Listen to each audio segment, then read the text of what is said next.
What's up, guys? Today we're going to talk about how to properly dive back to first base on a pick.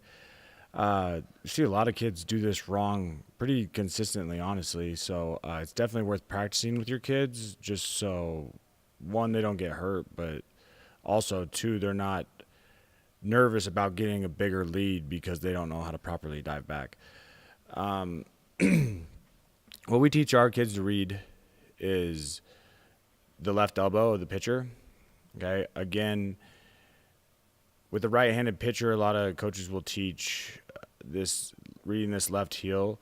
But if you notice Gray right here, and I'll just play it through one time. Okay, his heel actually picks up. His left heel actually picks up before he picks over. Okay, so if I take it back here a little bit slower, right?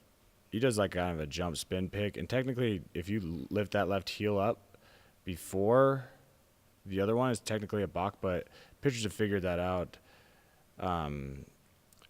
If that base runners are keying in on that heel. So, anyways, when we're diving back to first base, remember, we want to make sure that our right hand is going to hit the back corner of this base right here. Okay.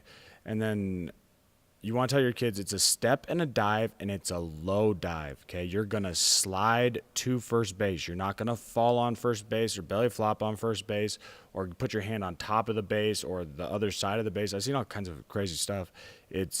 You're literally going to slide on your palms of your hands and the top of your knees. That's what you want to tell your kids. A low dive back, and you're going to slide to the base. Okay? You can see it right there. And we'll pull it back here a little bit.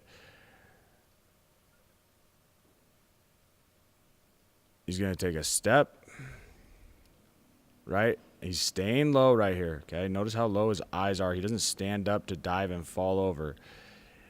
As he reaches out, he reaches with both hands. That's a huge thing right here. Whenever you're teaching your kids how to dive in the infield, outfield, base running, whatever it is, you always dive with two hands. If you dive with one hand, you'll end up rolling. Okay, and when you roll, you can't gain momentum towards the base anymore. All right, so his palms of his hands and the top of his knees are sliding to the back corner of the base. Okay, and the reason you want to go to the back corner is just so this first baseman, right, has to stay.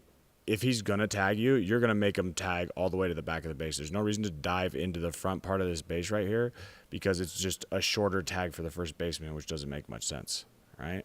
So, again, a step and a dive. Make sure your kids are low. Okay, have them slide to the back part of the base. They're going to slide on the palms of their hands, like almost on their.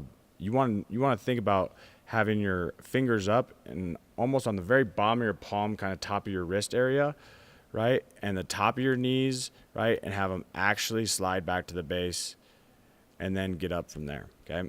You do that, your kids will be able to get bigger leads. It'll be easier to steal bases, but make sure you work on it because we see a lot of youth teams all the way up through high school all the time with kids that they've never been taught on how to dive back.